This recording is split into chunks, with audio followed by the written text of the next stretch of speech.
একমাত্র মায়েরাই জানে সন্তানদের আঘাত পেতে দেখলে কতটা কষ্ট হয়, কতটা যন্ত্রণা হয়। যদিও বা আমরা মেয়েরা এটা আগে বুঝতাম না, যখন একটা সন্তানের মা হতে পারি তখনই আমরা এই সমস্ত ব্যাপারগুলো অনেক ভালো বুঝি। মেয়েটা কিভাবে ব্যথা পেলো, সকালে তেলের পিঠা বানালাম, তারপর আমার শাশুড়ি আমার ভাঙা চুলাটাকে একটু ঠিক করে দিল, আর দুপুরে ছিল ভুনা খিচুড়ির রান্না বান্না। তো আজকে কি করি না করি সেই সমস্ত সারাদিনের কাজকর্ম দেখতে পারবেন আমার এই ভিডিওর মাধ্যমে। হ্যালো এভরিওয়ান, আসসালামু আলাইকুম। আমি শিলা চলে এসেছি নতুন একটা ভিডিও নিয়ে। আজকের ভিডিওটা সকাল সকাল শুরু করে দিলাম। সকালবেলা ঘুম থেকে উঠেই আমার প্রথম কাজ ছিল পুরো বাড়িটা ঝাড়ু দিয়ে নেওয়া। তারপর আমি আমার সবগুলো ঘরের ঝাড়ু দেওয়া শেষ করে চলে এসেছি তেলের পিঠা বানাতে। চলে এসেছি বলতে আমার শাশুড়ি অনেকগুলো বানিয়েছে, এইটাই ছিল আমার প্রথম ফার্স্ট পিঠা দেওয়া। এই তো এগুলো সবগুলো পিঠাই হলো আমার শাশুড়ি বানিয়ে দিয়ে গেছে। তো যেহেতু আমার ঘর ঝাড়ু দেওয়া শেষ, এর জন্য এখন আপাতত আমি বসে কিছু তেলের পিঠা বানাবো, মানে বাকি যে পিঠাগুলো আছে সেই সমস্ত সব পিঠা। আর দেখেন পিঠাগুলো কত সুন্দর, মাশাআল্লাহ কত সুন্দর গোল গোল হয়েছে আর ভালোই কিন্তু ফোলা হয়েছে। আর এই তো এই অবশিষ্ট গোলা থেকে যা পিঠা হয় সবগুলো আমি বানিয়ে নেব। শাশুড়ি গাছে আজকে চুলা লেপার জন্য, কারণ আমার চুলাটা একেবারেই ভেঙে চুরে শেষ। এতদিন হাত কাটার কারণে চুলাটা ঠিক করতে পারেনি, যেহেতু ডান হাত কেটেছে, আবারও যদি মাটি হাতায় তাহলে ইনফেকশন হয়ে যেতে পারে, এর জন্য এই রিস্কটা নেয়নি। বড়সড়ভাবেই কাটা হয়েছে, এর জন্য অনেক কষ্ট করে আমার রান্না বান্না করতে হয়েছে। দেখেন এই পিঠাটা দিয়েছি। আমার পিঠাগুলো কেন যেন আমার শাশুড়ির মতো এত বেশি সুন্দর হচ্ছিল না। তো যাই হোক, আমার শাশুড়ি কিন্তু অনেক বেশি অভিজ্ঞ পুরনো মানুষ, আর আমি নতুন মানুষ, আমার একটু ভুল হবে, এটাই কিন্তু স্বাভাবিক। তো এই তো বিসমিল্লাহ বলে আবার আরেকটা পিঠা দেওয়ার জন্য প্রস্তুতি হলাম। বিসমিল্লাহ বলে ছেড়ে দিলাম। আগে এই সমস্ত ব্যাপারগুলো এত ভয় লাগতো, মনে হতো যে তেল ছিটে শরীরে আসবে, কিন্তু এখন এই ব্যাপারগুলো আর ভয় লাগে না, কারণ সময়ের সাথে নিজেকে মানিয়ে নিয়েছি। এখন এগুলো আমি করতে শিখেছি আর পারি। তো যাই হোক, পিঠাগুলো বানাতে বানাতে কিন্তু শেষ পর্যায়ে সবগুলো পিঠা আমি বানিয়ে ফেলি অফ ক্যামেরায়। আর সবার সাথে পাতিল পুছে টুছে একটা ছোট্ট করে একটা তেলের পিঠা বানিয়েছি। এটা আমি আমার মেয়েকে খাওয়াবো, মুস্কানের জন্য বানাইছি। আমি ছোটোবেলায় প্রায় সময় এগুলো করতাম। পিঠা বানালে মাকে বলতাম, মা আমাকে একটা ছোট্ট পিঠা বানিয়ে দাও, মা আমাকে একটা ছোট্ট রুটি বানিয়ে দাও। তো এই তো দেখেন সবগুলো পিঠা কিন্তু বানানো শেষ। তো পিঠা বানানো শেষ করে আমি আসলাম আমার শাশুড়ি যে চুলাগুলো লেপছে সেটা দেখার জন্য, মানে কতটুকু কি শেষ করলো। এই তো দেখেন পুরনো চুলাটা একেবারে নতুনের মতো করছে, আশেপাশে লেপে দিলেই পুরো নতুন হয়ে যাবে।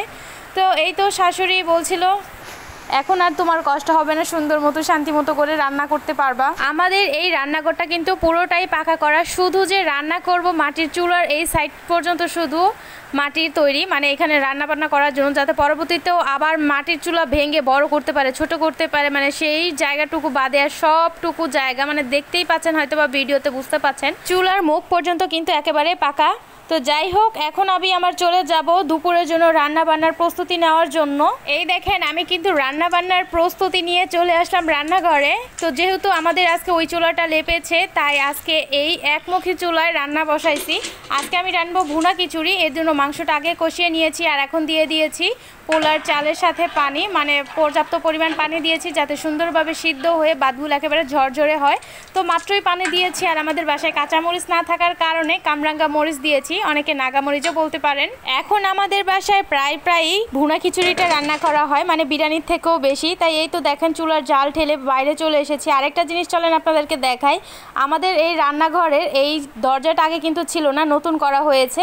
আর এই দেখেন এখানে কিন্তু পানির লাইন, আর এইখানে সব শাশুড়ি খড়ি টড়ি এনে দেয়।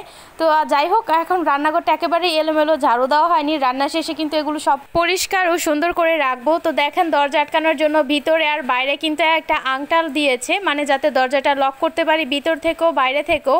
এই দরজাটা লাগার মেন কারণ হচ্ছে আমার শাশুড়ি গরু, ছাগল আর মুরগির জন্য যখন আমি রান্না করি আর আমার কিছু প্রয়োজনীয় জিনিস ঘর থেকে আনতে যেতে হবে, তখনই দেখা যায় আমার শাশুড়ির গরুর বাছুর হয়েছে, ওইটা দেখা যায় রান্নাঘরে চলে আসে। আবার দেখা যায় ছাগলের বাচ্চা আছে, ওইটা আবার ভিতরে চলে যায়। আবার মুরগি বাচ্চা নিয়ে বের হলে দেখা যায় মুরগি যায়। তারপর যে খাবারগুলো আমি রেখে এসেছি বা রান্না করার জন্য প্রস্তুতি নিয়েছি, এগুলো মানে ফেলে দেয়, নষ্ট করে ফেলে। এর জন্য আমাদের এখানে একটা দরজার অনেক বেশি প্রয়োজন ছিল।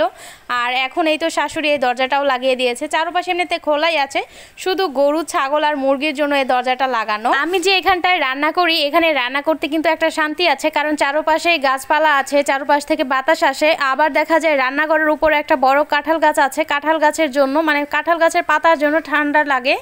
তো দেখতেই পাচ্ছেন এই দেখেন চারোপাশে শুধু গাছপালা আর গাছপালা, মানে একেবারে খোলামেলা আমাদের বাসার এই দিকটা।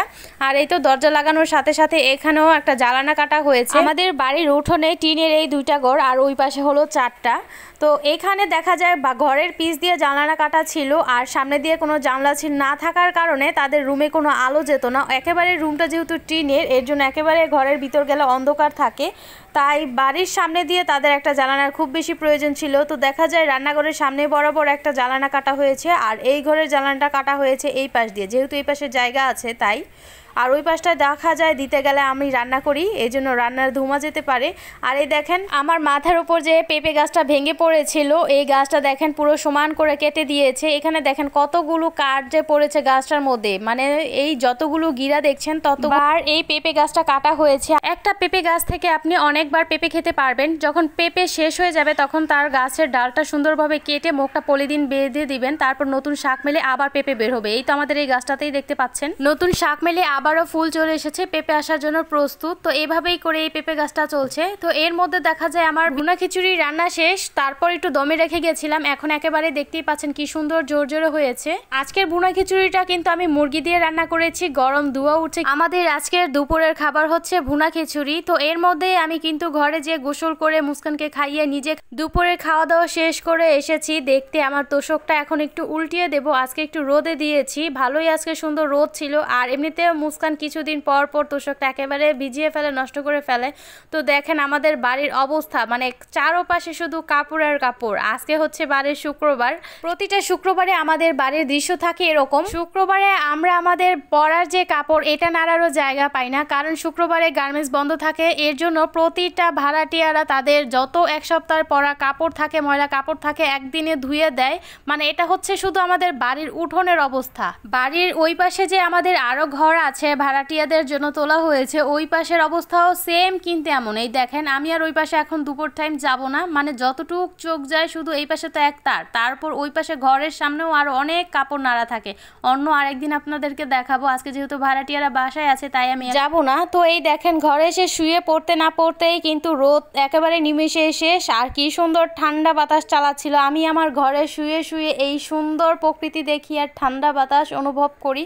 আমার রুম থেকে আমার জানলা দিয়ে এত সুন্দর একটা ভিউ আসে, মানে যতই ক্লান্ত থাকুক জাস্ট এই জানালার পাশে এসে শুয়ে পড়লেই দেখা যায় সবুজ গাছপালা, সুন্দর ঠান্ডা বাতাস, মানে চারপাশে শুধু আলোতে ঝলমল করে। তো যাই হোক, এখন আমি বাইরে থেকে কাপড় এনে তারপর জানলাটা আটকিয়ে দেব।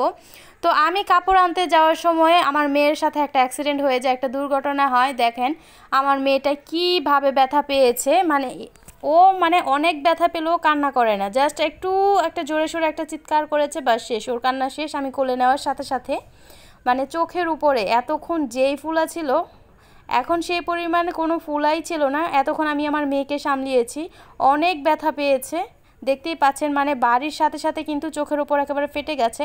আল্লাহ বাঁচাইছে যে চোখটার কিছু হয় নাই। এই জন্যই বাচ্চাদেরকে একা রেখে কোথাও যাওয়া হয় না, মানে আমি আমার মেয়েকে ছাড়া কোথাও গেলেই দেখা যায় কোনো না কোনো একটা অঘটন ঘটিয়ে ফেলে, দেখা যায় এটা ফেলে দিয়েছে নয়তো ওটা করেছে। এটা আসলে প্রতিটা বাচ্চার কাহিনী, প্রতিটা বাচ্চার গল্প বলতে পারেন।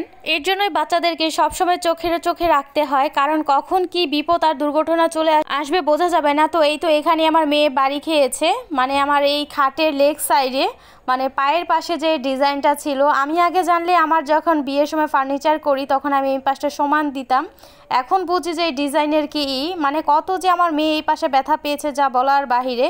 এই দেখেন মানে ওর চোখের কাছে ধরতেই দিচ্ছিল না। আমি চাচ্ছিলাম ওকে একটু বরফ দিয়ে দেওয়ার জন্য যাতে একটু ফোলাটা কমে যায়, তারপরও কান্নাকাটি শুরু করে দিয়েছে কেন বরফ দিচ্ছিলাম, তারপর আর দিতেই দেয়নি। আসলে বাচ্চারা ব্যথা পেতে দেখলে মায়েদের যে কি পরিমাণ কষ্ট হয় এটা শুধু একমাত্র মায়েরাই বোঝে। সন্তানদের কষ্ট পেতে দেখলে কিন্তু মায়েদের আরো বেশি কষ্ট লাগে। যাই হোক, আমার এই মেয়েটার জন্য সবাই দোয়া করবেন। আমার মেয়েটা ছোট থেকেই আমাকে ছাড়া থেকেছে, অনেক কষ্ট করেছে, কেউ তো জানেনি, নতুন করে আর কি বলবো। আশা করি আমার আজকের সারাদিনের কাজকর্ম দেখে আপনাদের ভালো লেগেছে। দেখা হবে অন্য কোনো নতুন ভিডিওতে, সে পর্যন্ত ভালো থাকবেন, সুস্থ থাকবেন, আল্লাহ হাফেজ।